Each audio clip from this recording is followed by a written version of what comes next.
First of all, I'd like to acknowledge the traditional owners of the land and pay respect to the elders, past, present, and emerging.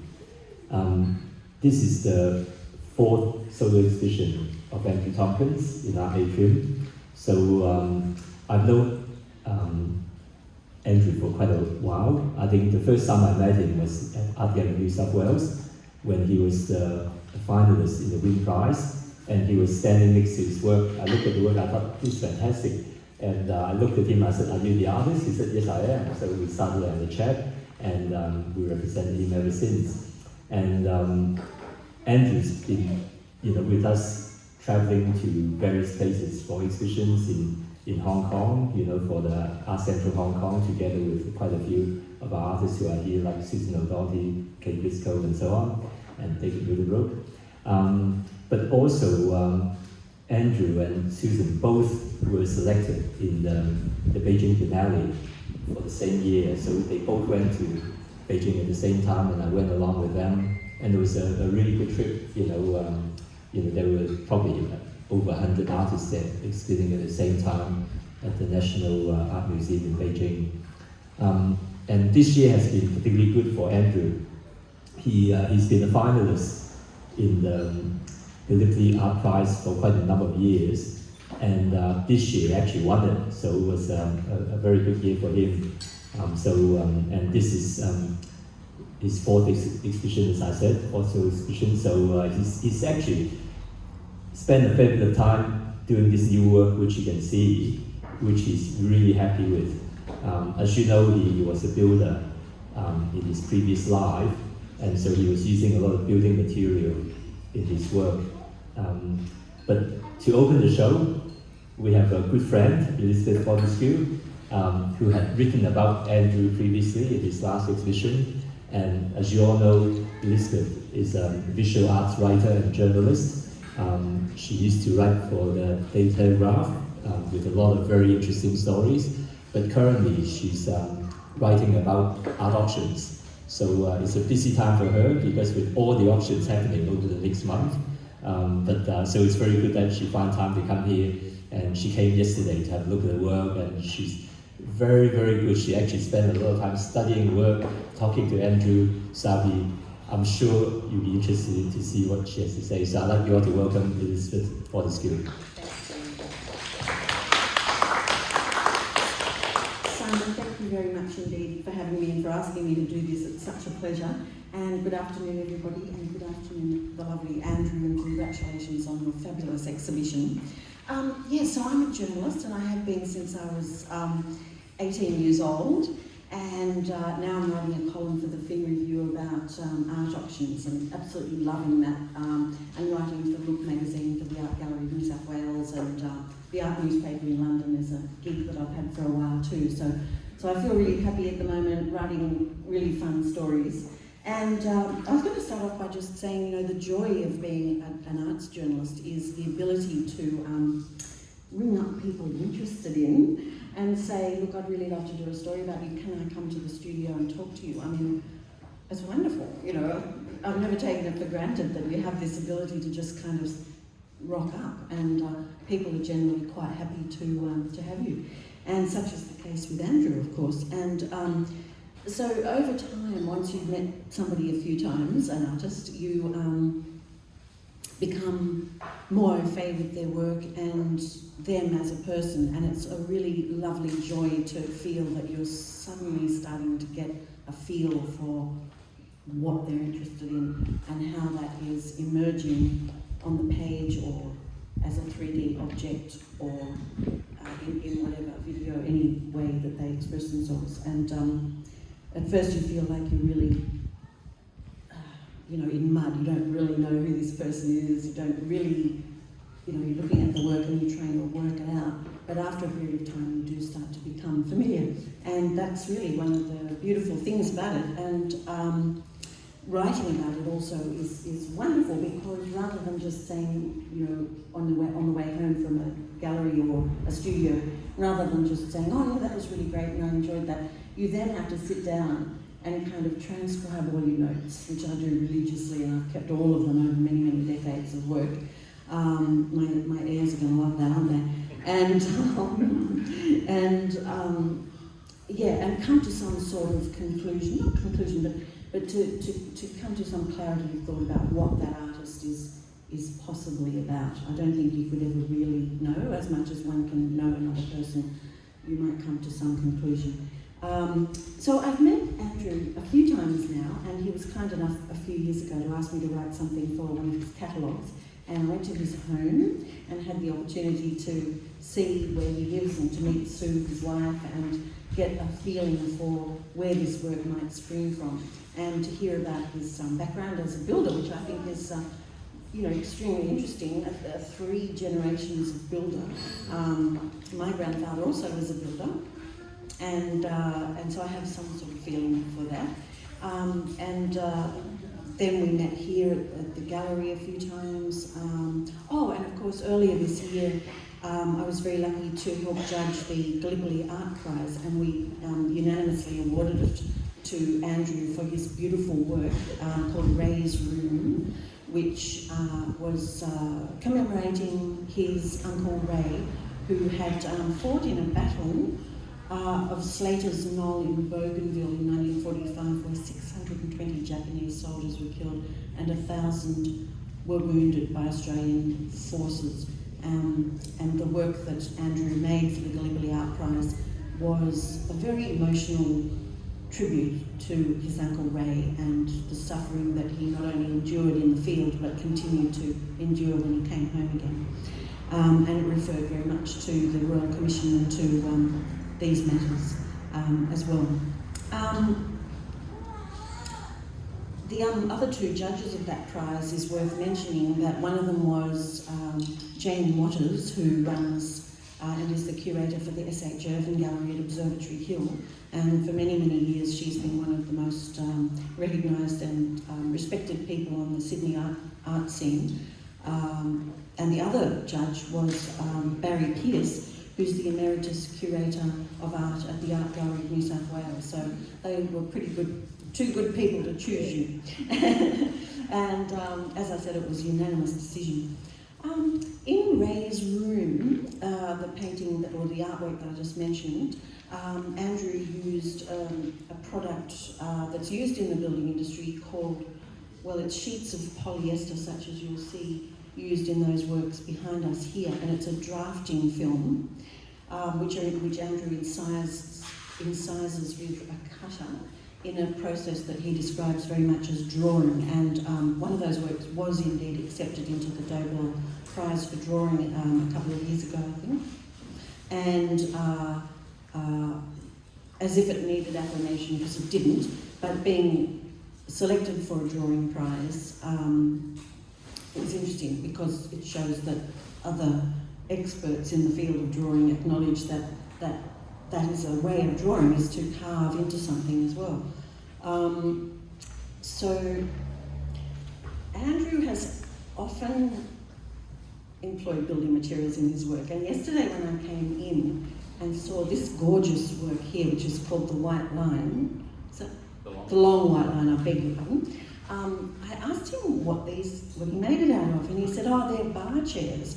And I thought, the only kind of bar chair I know are the ones we all fell off when we were really young.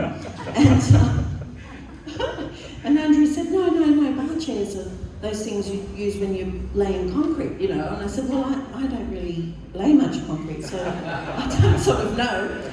And he said, what you do is you take them and you put them on the ground or on the concrete, and then you use them as a base for the reinforcing, the steel reinforcement. And I'd never heard of that before. And then you pour more concrete over the top. So he said that on that very sad occasion when he was going through his late father's things after he'd passed away in 2020, his father had left behind a lot of these bar chairs.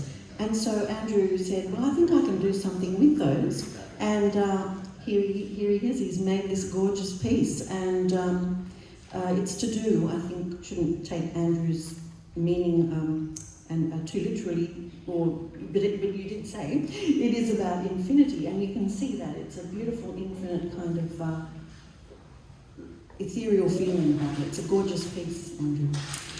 And Oh, yes, I also wanted to mention the beautiful foray into found materials. Behind you there, I think that was there yesterday, there's two little wooden works, which Andrew said to me yesterday, come on, you're old enough to know what that is. I said, thanks, Andrew. And one of them there with the two sort of circular bits is actually, I do remember at the railway station years ago, when you paid with your coins for a ticket, the chap or the woman who was behind the glass counter sort of pushed that forward with your change in it. Do you know what I mean? Kind of went underneath like that. And ditto, the one next to it is an old pencil case of the kind that indeed we all used to use back in the day. And now, you don't go from being a builder, running your own company, to an artist who is able to have an impressive show like this. You don't do that overnight, and indeed Andrew hasn't. He's been an artist all his life. Way before he went to get himself trained up at the Julian Ashton School in Sydney. He's been creating his entire life. And no doubt a lot of it in late at night, on weekends, squeezed in wherever and however he could do it. And that is impressive in itself, and I just wanted to mention that. Finally, I thought I would just mention a couple of my very favourites, if I may. I'm a little bit in love with the lino cut prints on the trolley behind you there. I think that they're just gorgeous pieces. They're so deft and dynamic. They have a real surety about them, and indeed Andrew did tell me once that he goes everywhere with a piece of lino and a cutter, and is able to do those things, if not on the spot, pretty much on the spot. And they just have a life to them I find absolutely beautiful. And the other favourite that I have is this one here, Jukan Gorge. And you might remember that a couple of years ago, Rio Tinto distinguished itself by blowing up Jukan Gorge, causing immense pain to the people, the Aboriginal people of that area. And the Putu, Konti, Kuruma and Pinakura people in Western Australia, destroyed in May 2020 by Rio Tinto, and I've written a stain on that company's reputation. I know they're trying hard now to make up for that in a PR sense, but it's too late for those people of the Jukan Gorge. Andrew did this beautiful piece of it, and I said to him, God, that reminds me of that German artist. Who's that German artist? And Andrew thought about it and he said, Anselm Kiefer. And I said, yes, absolutely. It's got that kind of same energy that I've written here, a dark energy and a foreboding quality about it. It could be a World War I battlefield. You know, it could be any location of strife and pain. And I think it's an absolutely brilliant work. I was also doing a bit of research on Anselm Kiefer, and I noticed that he also uses concrete in his work. So yeah, we have that in common. Other recent artists of interest to Andrew have been Cy Twombly, whose white painted sculptures he saw in London a couple of years back. And having looked them up last night, I didn't know about them. I can see something of that inspiration and that lovely sense of one artist talking to another artist, even though you might have never met. These lovely exchanges go on and always have throughout history, and they're beautiful and very, very precious. Andrew's now retired from his century-old family building company that was called A.A. Tompkins and Sons, and is now working as a full-time artist, and he remains a very practical and very modest person, in spite of the beautiful quality of what he does. And I think in this quote I'm about to read you that he once gave me, it will tell you a lot about where it comes from. He said, sometimes I just say I make things. I'm a maker. And with that, thank you for asking me to open the show. Thank you, Teresa. Maybe we can get Andrew to say a few words. It's always difficult. Excuse me if I read, because that's the only way I'll get anything out.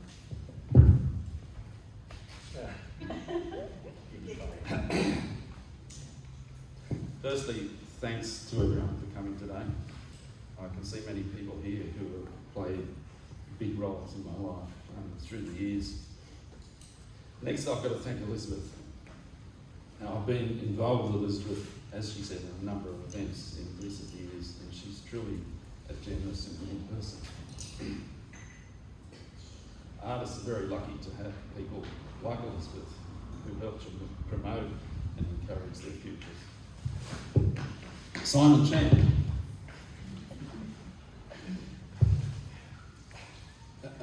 Maybe a lot of people here today already know that he is he's a one-off sort of guy and a tireless worker for multiculturalism and the arts in Australia, and whose work, I must say, goes vastly unrecognised. Although this year he was sprinkled with gold dust.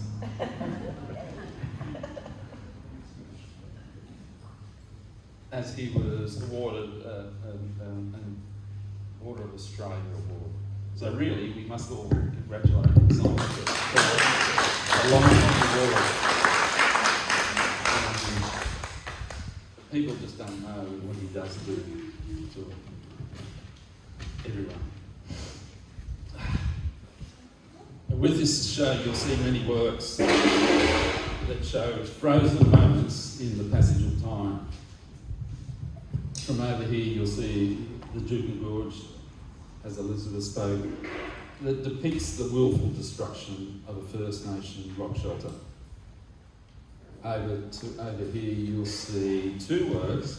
One's called Three Shags on a Rock, and the one next to it is called Two Shags on a Rock.